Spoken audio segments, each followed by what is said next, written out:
విభేదాలు ఉన్నప్పటికీ మనందరం కూడా కొన్ని విషయాల్లో మాత్రం సమిష్టిగా ఆలోచించాల్సిన అవసరం ఉంది. ఈ రాష్ట్రంలో ఈరోజు జరుగుతున్న అత్యాచారాలు కానీ, ఈ రాష్ట్రంలో ఈరోజు జరుగుతున్న సైబర్ క్రైమ్ కానీ, రాష్ట్రంలో మనం అందరం కూడా జ్యుడిషియస్గా ఆలోచించి ఫాస్ట్ ట్రాక్ కోర్టుల ఏర్పాటు, ముఖ్యంగా అత్యాచార కేసుల విషయంలో దయచేసి నేను ప్రభుత్వాన్ని కోరుతా ఉన్నా, అవసరమైతే ప్రతి జిల్లాలో స్పెషల్ కోర్ట్స్ ఏర్పాటు చేయండి. ఫాస్ట్ ట్రాక్ అంటే ఒక్కసారి ఇలాంటి నేరం జరిగినప్పుడు మళ్ళీ ఎవరు అలాంటి దుస్సాహసం చేయకుండా నిందితుడికి వెంటనే శిక్ష పడుతుంది, బాధితులకు న్యాయం వస్తుందనే విధంగా ప్రతి జిల్లాలో అవసరమైతే ప్రత్యేక ఫాస్ట్ ట్రాక్ కోర్టులు ఏర్పాటు చేయాలని ప్రభుత్వానికి మా విజ్ఞప్తి. అదే మాదిరిగా అధ్యక్ష, not just in the issue of sexual మొలిస్టేషన్స్ etcetera, but also ఇతర సైబర్ క్రైమ్ విషయంలో కూడా, ఎందుకంటే ఇప్పుడు క్రైమ్ రూపం మారుతోంది. ఇదివరకు మనకు ఎన్నో సెక్షన్స్ ఉన్నాయి అధ్యక్ష పీనల్ కోడ్లో, అవన్నీ కూడా చాలా అవుట్డేటెడ్ అయిపోయినాయి, ఆబ్సలీట్ అయిపోయినాయి. అందుకే కొత్త చట్టాలు కూడా వస్తూ ఉన్నాయి.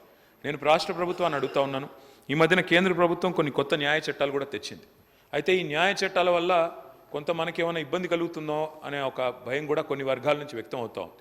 ముఖ్యంగా మన తెలంగాణ ఈ ప్రాంతంలో వామపక్ష ఉద్యమాలు, ప్రజా సంఘాలు చాలా విస్తృతంగా చాలా క్రియాశీలంగా ఉండే రాష్ట్రం మన తెలంగాణ. ఎంతోమంది గతంలో ప్రజా ఉద్యమాల్లో పాల్గొని అసూలు బాసిన నేల తెలంగాణ. అట్లాంటి తెలంగాణలో మనం కొత్త చట్టాల వల్ల పోలీస్ రాజ్యంగా ఏమన్నా రాష్ట్రం మారుతుందా అనే ఒక అనుమానం కూడా కొన్ని ప్రజా సంఘాల్లో, పౌర సంఘాల్లో, వామపక్ష సంస్థల్లో, ఇతరుల్లో కూడా ఉంది. దయచేసి నేను మంత్రి గారిని కోరుతా ఉన్నాను, కర్ణాటక రాష్ట్రం ఎక్కడైతే కాంగ్రెస్ గవర్నమెంట్ ఉందో, పశ్చిమ బెంగాల్, తమిళనాడు, ఈ 3 రాష్ట్రాల్లో కూడా ఆ కేంద్రం తీసుకొచ్చిన చట్ట సవరణలను వారు కొంత మార్పులు చేర్పులు చేసి పోలీస్ రాజ్యంగా కాకుండా ప్రజలకు, పౌర సంఘాలకు, ప్రజాస్వామ్యంలో నిరసనలకు హక్కుండే విధంగా వారు కొన్ని చట్ట సవరణలు కూడా తీసుకొచ్చారు. నాకు తెలుసు ఈ బిల్లుతో డైరెక్ట్గా దానికి సంబంధం లేకపోవచ్చు, కానీ ప్రభుత్వాన్ని నేను కోరేది ఏమంటే ఈ చట్టాల విషయంలో కూడా మన రాష్ట్ర ప్రభుత్వం, మన రాష్ట్రంలో కూడా ఒక విధానపరమైన నిర్ణయం మీరు తీసుకోండి. తప్పకుండా మనం కూడా ఆలోచన చేయవలసిన అవసరం ఉంది. సిద్ధరామయ్య గారు ఇప్పటికే చాలా వివరంగా ఈ విషయంలో తన నిరసన చెప్పారు. తప్పకుండా మా కర్ణాటక రాష్ట్రంలో దీనికి సవరణలు కూడా తీసుకొస్తామని చెప్పారు. నేను మంత్రి గారిని స్పష్టంగా నేను ఈ బిల్లుతో సంబంధం లేకపోయినా ఈ విషయంలో ప్రభుత్వం మన సభ్యులకు, రాష్ట్ర ప్రజలకు ఒక విశ్వాసం నింపే ప్రయత్నం చేయాలని కోరుతా ఉన్నా. అత్యాచార బాధితులకు, అదేవిధంగా సైబర్ క్రైమ్లో ఇవాళ లక్షలు కోల్పోతున్న వాళ్లకు సత్వర న్యాయం లభించే విధంగా ఫాస్ట్ ట్రాక్ కోర్టులు ప్రతి జిల్లాలో ఏర్పాటు చేయాలి. వేగంగా అందులో కావాల్సిన నియామకాలు పూర్తి చేయాలి, ఏమైనా గ్యాప్స్ ఉంటే భర్తీ చేయాలి. వేగంగా స్పీడీ ఎక్స్పెడిషియస్ జస్టిస్ జరగాలి. ఎందుకంటే పెద్దలు ఒక సామెత చెప్తారు అధ్యక్ష, justice delayed is justice denied. అంటే ఎంత ఆలస్యంగా న్యాయం దొరికితే అంత అన్యాయం జరిగినట్టే లెక్క అని. కాబట్టి justice delayed is justice denied అనే మాటను గుర్తు చేసుకుంటూ ఫాస్ట్ ట్రాక్ కోర్టులు ఏర్పాటు చేయాలి. కేంద్ర చట్టాల విషయంలో కూడా తప్పకుండా రాష్ట్ర ప్రభుత్వం కూడా తన వైఖరి తెలియజేయాలి. పోలీస్ రాష్ట్రంగా, పోలీస్ రాజ్యంగా తెలంగాణ మారకుండా. మళ్ళీ మంత్రి గారు ఇవాళ ఐటీ మినిస్టర్గా కూడా వారే ఉన్నారు. మినిస్టర్ గారిని కూడా నేను ఒకటి కోరుతున్నాను, ఈ మధ్యన ఇంకొక బిల్లు తెస్తూ ఉన్నారు. సోషల్ బ్రాడ్కాస్ట్ల మీద కూడా పాబంది పెడుతూ, సోషల్ మీడియా మీద కూడా పాబంది పెడుతూ ఒక బిల్లు తెస్తూ ఉన్నారు. దయచేసి మంత్రి గారిని నేను కోరుతా ఉన్నాను, భావ వ్యక్తీకరణ స్వేచ్ఛను హరించే విధంగా ప్రజాస్వామ్య దేశంలో ఏది చేసినా అది తప్పవుతుంది. ఎందుకంటే అల్టిమేట్గా డిజిటల్ మీడియాలో కూడా పౌరులు తమ భావాలను స్వేచ్ఛగా, తమ వాక్ స్వాతంత్రాన్ని పూర్తి స్థాయిలో వినియోగించుకుంటూ వ్యక్తీకరించే అవకాశం ఉండాలి. దయచేసి అలాంటి ఏమన్నా వస్తే తప్పకుండా దాన్ని మనందరం కూడా కలిసికట్టుగా నిరోధించాలని చెప్పి కూడా కోరుతూ మా పార్టీ తరఫున సభ్యులు చెప్పిన భావ స్వేచ్ఛకు సంబంధించి ఎవరికి ఇబ్బంది లేదు. ఉదాహరణకు మీ శాసనసభలో జరిగిన సంఘటన, దాని తదుపరి వీడియో వచ్చినటువంటి అంశం మీద మీ దృష్టికి తెస్తా ఉన్నా.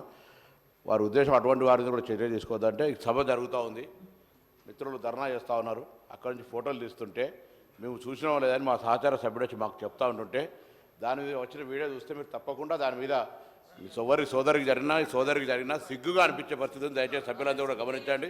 ఇటువంటి పరిస్థితి ఉంటుంది. నేను కూడా చెప్పిన, మొన్న కూడా రవాణా శాఖ మంత్రిగా నిజంగా మహిళలు 70 కోట్ల మంది ప్రయాణం చేశారు. నేనేమంటున్నా, ప్రయాణం చేసే సందర్భంలో ఒకవేళ కొత్తలో వచ్చినప్పుడు అరే ఫ్రీ బస్ వచ్చింది కానీ వాళ్ళని ప్రయాణం చేసి ఉండొచ్చు.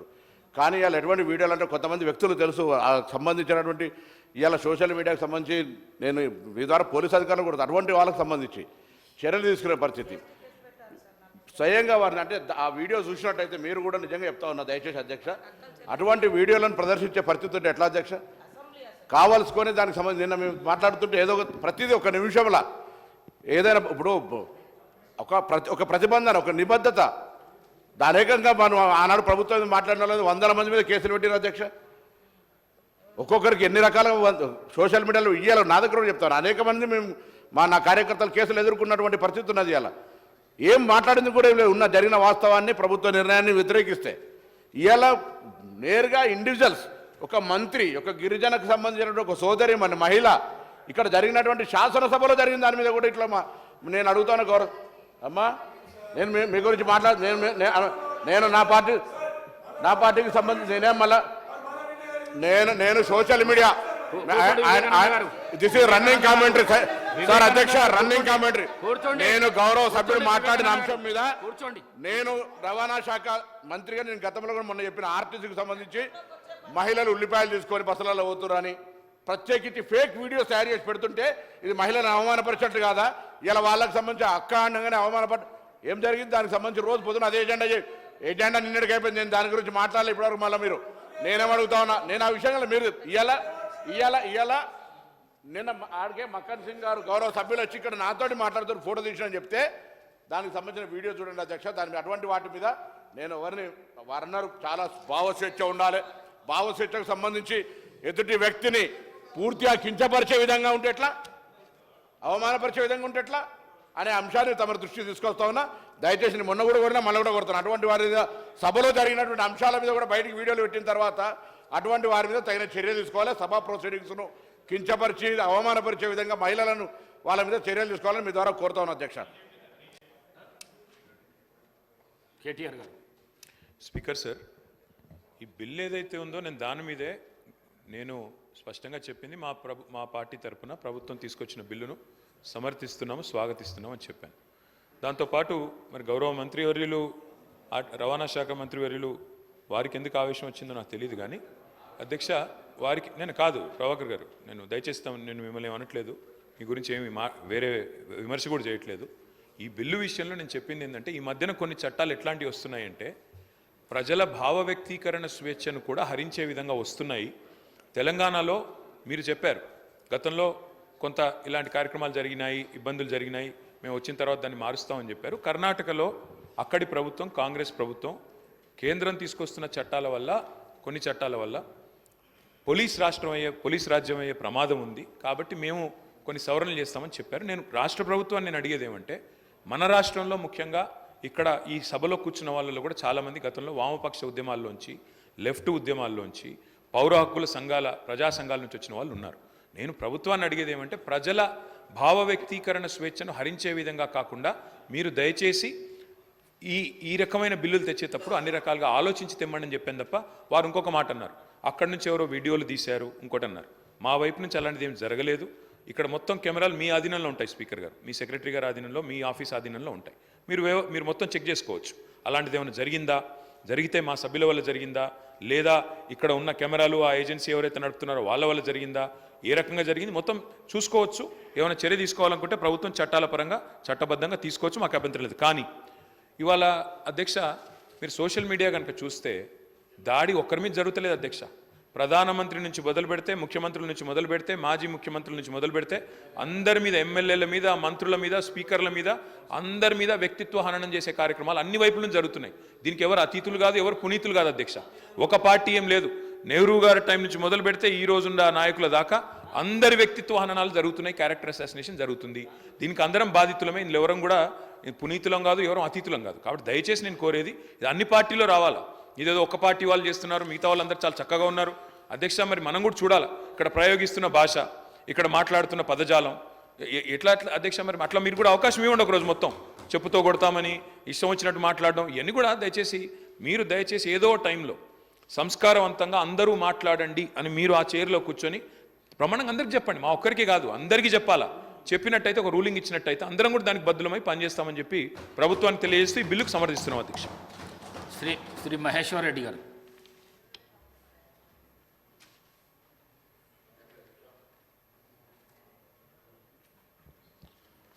ఈరోజు ఈ ప్రభుత్వం ప్రవేశపెట్టినటువంటి బిల్లుని సమర్థిస్తూ కొన్ని సూచనలు చేస్తూ ఉన్నాం అధ్యక్ష. యాక్చువల్గా జూనియర్ సివిల్ జడ్జి కోర్టులు దీని బర్డెన్ పెరిగిందనో మరి దాన్ని వారికి 10 లక్షలకు తగ్గించి మిగిలిన సిటీ సివిల్ కోర్టుకి మీరు బదలాయించడం వలన వచ్చే లాభం కన్నా ఎక్కువ వీటిని కూడా మనము ఎక్స్పాండ్ చేసి ఉండి కోర్ట్స్ని కూడా మనము ఎక్స్పాండ్ చేసి ఉంటే బాగుండేది అధ్యక్ష. ఈ 20 లక్షలకు పెంచుతూ గత ప్రభుత్వం తీసుకున్నటువంటి నిర్ణయంలో సరే దానివల్ల తప్పిదాలు ఉన్నాయని చెప్పేసి మీరు భావించి ఉంటే దాని బదులు ఈ కోర్ట్స్ పెంచి ఫాస్ట్ ట్రాక్ కోర్ట్స్ పెంచి ఉంటే బాగుండేదని మేము భావిస్తూ ఉన్నాము. అంతేకాకుండా అధ్యక్ష జూనియర్ సివిల్ కోర్ట్స్ని చాలా దగ్గర సంఖ్య తక్కువగా ఉన్నాయి. అన్ని తాలూకా హెడ్ క్వార్టర్స్లలో సిటీ సివిల్ కోర్ట్స్ లేవు. కొన్ని ఇప్పుడు కొత్తగా ఏర్పడినటువంటి జిల్లాలలో కూడా కోర్టు భవనాలు కూడా లేక అద్దె భవనాలలో ఈరోజు కోర్టు నడుస్తున్నటువంటి పరిస్థితి మనం చూస్తూ ఉన్నాము. మరి అద్దె భవనాలు ఉన్నటువంటి కోర్ట్స్ కూడా మనము ఇప్పుడు ఎందుకంటే సార్ కోర్ట్స్ కూడా అద్దె భవనాల్లో నడపడం చాలా బాధాకరంగా ఉన్నది. అసలు అటువంటి చాలా ఇన్కన్వీనియంట్గా ఉన్నది. ఇప్పుడు మా జిల్లాలో కూడా మేము చూసినట్లయితే నేను మొన్ననే కోర్టు విజిట్ చేసినప్పుడు గతంలో ఉన్నటువంటి ఒక జూనియర్ కాలేజు అక్కడ నుంచి షిఫ్ట్ అయిపోయి అది శిథిలావస్థలో ఉన్నటువంటి జూనియర్ కాలేజీలో ఈరోజు కోర్టు నడుస్తున్నటువంటి పరిస్థితి చూస్తూ ఉన్నాం అధ్యక్ష.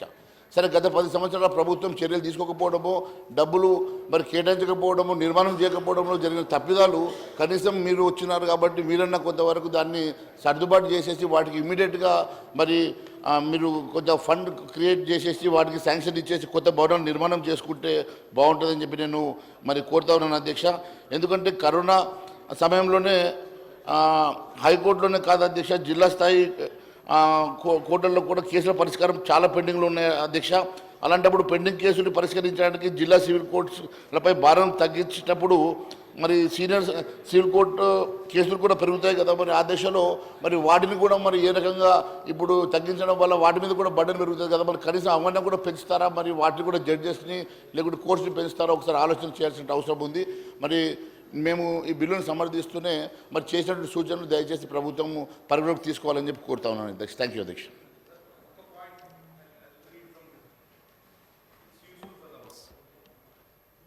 Sir, this is Kaul and Shekdar, Practice and Procedure of Parliament.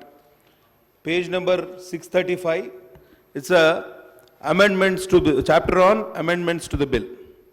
ఇందులో ఒక లైన్ రాసింది sir, it is open to the members to give notice of amendments to the bill as soon as it is introduced without waiting for inclusion of the next motion in regard to that bill in the list of business. What I suggest is, మనం bill introduce చేయగానే వెంటనే మాకు అమెండ్మెంట్స్కి అవకాశం ఇవ్వండి. నిన్న రాత్రి మనకు agenda వచ్చేవరకు 1 గంట అయింది. మనం చదువుకొని నెక్స్ట్ డే ప్రిపేర్ అవ్వడం, ఇది ఇంట్రడ్యూస్ అయింది సార్. ప్రాబ్లం ఏమవుతుందంటే కన్సిడరేషన్ టైంలో వీఆర్ ఆస్కింగ్ ఫర్ అమెండ్మెంట్స్. నేనేమంటున్నా ఇంట్రొడక్షన్ టైంలోనే you ask for amendments. No sir, this is practice in the parliament. See, it is open to the members to give notice of amendments to a bill as soon as it is introduced, without waiting for inclusion of the next motion in regard to that bill in the list of business. This is an accepted practice in Parliament, sir. Kabatti ivala kuda oka billu amend the Telangana regulation of appointments. Idi ivala introduction, discussion as well as passage. Itla maaku preparation ki time undadu sir. దయచేసి కొంచెం ఇందులో కొంచెం మనం ఆలోచన చేయాల్సిన అవసరం ఉందని మీకు తెలియజేస్తున్నా. ఇట్లనే ఇంట్రడక్షన్ టైంలోనే మాకు అమెండ్మెంట్స్కి అవకాశం ఇస్తే మేము ఇంట్రడక్షన్ అయిన రోజే చదువుకొని next day 1 or 2 days time ఉంటుంది సార్ ఇన్ బిట్వీన్. ఆ టైంలో మనం అమెండ్మెంట్కి అవకాశం ఉంటుందని మీకు తెలియజేస్తూ సెలవు తీసుకుంటున్నా. ధన్యవాదాలు అధ్యక్ష. MIM party second. स्पीकर साहब, ये जो बिल इंट्रोड्यूस यहाँ पे किया गया है मजलिस इत्तेहादुल मुस्लिमीन की जानिब से हम इसकी तायीद करते हैं, और इसके साथ साथ मिनिस्टर साहब से बस ये गुजारिश करेंगे कि हमको ये बताइए कि यहाँ पे तमाम स्टेट में टोटल कितने ऐसे जजेस की वैकेंसीज अवेलेबल है, पीपीज़ की वैकेंसीज अवेलेबल है, और कितने केसेस इस स्टेट में पेंडिंग है. शुक्रिया. కూనమనేని సాంబశివరావు.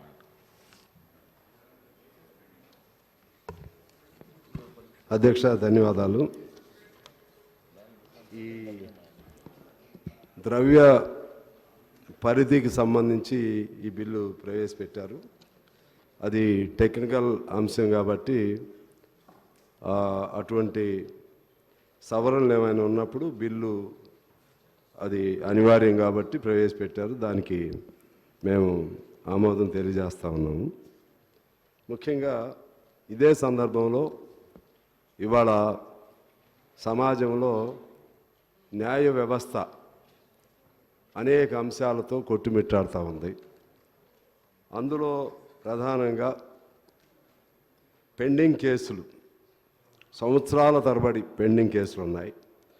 వాటిని ఎలా ఎక్స్పిడైట్ చేయాలో అటువంటి అంశాలని ఇందులో కాకపోయినా నెక్స్ట్ ఇంకో రూపంలో, ఇంకో ఫామ్లో దాన్ని తీసుకోవాల్సినటువంటి అవసరం ఉంది. అలాగే ఏపీపీలు మన